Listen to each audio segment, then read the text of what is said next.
Hello, I'm called Tim, and it's a little past noon, and I'm a little late again, and so that means it's time for my hangout.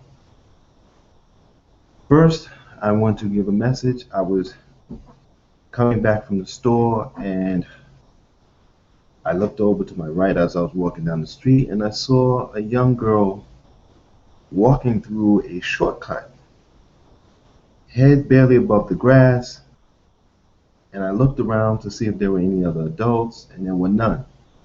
I've done videos on this, but you people don't seem to get it. You need to watch your children. You need not let them go out alone, especially your girls. There are predators out here.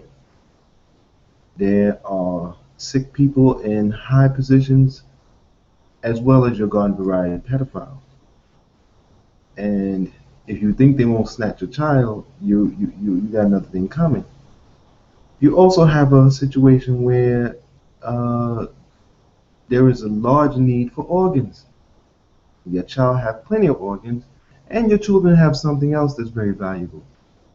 Human growth hormone, which when you shoot it into uh, an older person, helps them to reverse their aging. If you don't believe me, you can look it up on NPR, that's mainstream. You can look it up on any science um, website or any reputable site or journal or newspaper you want to look it up in. You look it up and look up HGH and see what it can do. Your children have it. So you need to watch your children. Don't let them go out unless they're going out in at least threes or fours. Try to have them go out with someone older, an older teen, preferably an adult. And by the way, I live in a community with black, Hispanic, Jews, and Russians. I only see black children walking alone. I never see any of the other people letting their children just roam around alone. You know, if you didn't want your children, you shouldn't have had them. But you had them, so you need to protect them. So I'm gonna get off my soapbox about that because that's old news.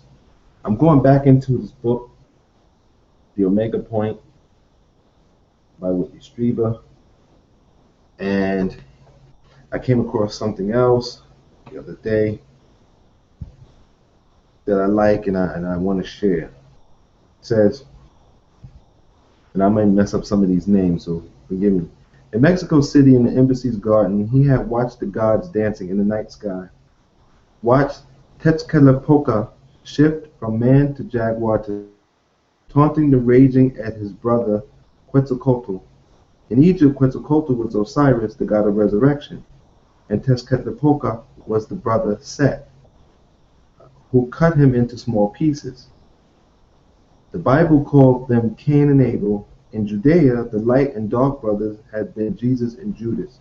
He identified with Tezcatlipoca al Gato, the night cat roaming and changing the shadow cat. That's where his nickname came from. Doing his work, he moved like a cat. And they're talking about one of the characters. But I want to get to what he's saying about the different gods in the book. Uh, the different gods and the goddesses in the book. And I want to get to that because what he's doing is he's saying these names, they stretch across different cultures, but they all represent principles. What you call the good and evil, what I call justice and injustice. They're principles. I don't really like to use good and evil because justice and injustice is it's a little more crystalline, it's a little clearer. You can get your hands around it. And what you think is justice is not always justice. What you think is injustice is not always injustice. And that's why I like to use justice and injustice, because you can study it in all its aspects. So I wanted to share that because that is very important. And while we're dealing with justice and injustice, let me give you an example of what you think is justice was not. Say you have a kid or a child, I hate to use the word kid, see it's in my but a child, young man or woman, and they're selling drugs on the block, and they get caught. The judge says, well, you're young, you're in your community's kind of messed up, your person of color, all your communities are jacked up, no matter where you are in the world. So I'm going to give you a break, and I'm going to give you community service. Now, some people want to say, well, yeah, that's justice because, because of the way our communities are run, he's giving him a break, and why not? White children get breaks all the time. But that's not really justice. Because if that's justice, then what do you do with the black child, who I was one of them, who did the right things and did not go to jail and did not sell the drugs and tried to do what was right? What is he getting then? See, if the first thing is justice, then that good child is really be treated in an unjust way, right? Because he's doing all the right things and he's getting nothing from it, right? Matter of fact, if it's going to be as arbitrary as what the judge's mood is, someone could just pick up that good child, arrest him, and if the judge is not in a good mood that day, he could be thrown in jail. So then you have assholes destroying the community, running around, and good people in prison. So there's a situation where you thought you get injustice, but it's really injustice. Now, there's a situation where you think you're getting injustice, but you're getting justice. For instance, there's no jobs in the community, and no one's developing or creating any jobs for us. They're only creating jobs for themselves. That's injustice. No, it's not. Communities are supposed to create for communities. That's it. If another community does something for you, it's out of the kindness of their heart, but they're not obligated. So if they're coming in opening businesses in your neighborhood and you're giving them millions of dollars, you're giving them millions of dollars for whatever service or whatever good they provide. That's it, period. Yeah, they're taking your money and they're sending their children to school and they're building up their own communities, but they're not forcing you to buy from them. So when they don't give you anything beyond whatever service or good they do, even though you have sustained them, that's your business. No one has a gun in your head telling you buy from these people.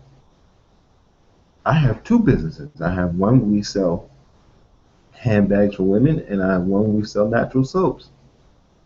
And we're struggling trying to get these Negroes, especially Negroes, to buy this stuff. They'd rather go to Rainbow, they'd rather go to H&M, they'd rather go to all these other stores which charge them $20 more plus tax, which we don't charge, then they'll get it from us and we're right in the neighborhood. So when communities don't give you, other communities, outsiders come in, suck up your resources, don't give you nothing back, that's not injustice. That's actually justice. It's a fair deal. No one's forcing you to do anything. So that's what the book made me think about, and I want to do more of these videos, these hangouts like this, because this is what education is. When you're reading or watching shows, and I'm going to do a lot of videos on shows or movies, or you're listening to music, you're supposed to be thinking, what does this music mean? What does this show mean? What does this book mean? What does this passage mean? And once you spark thought, it just keeps going, it grows. So that's the end of this hangout. If any of my viewers or anyone in my chat room wish to speak, speak now, or forever hold your peace. Going once, going twice. Support me by clicking the GoFundMe link. No donations too small or too large. If you are saying keep your head up, you're not the problem, it's everyone else.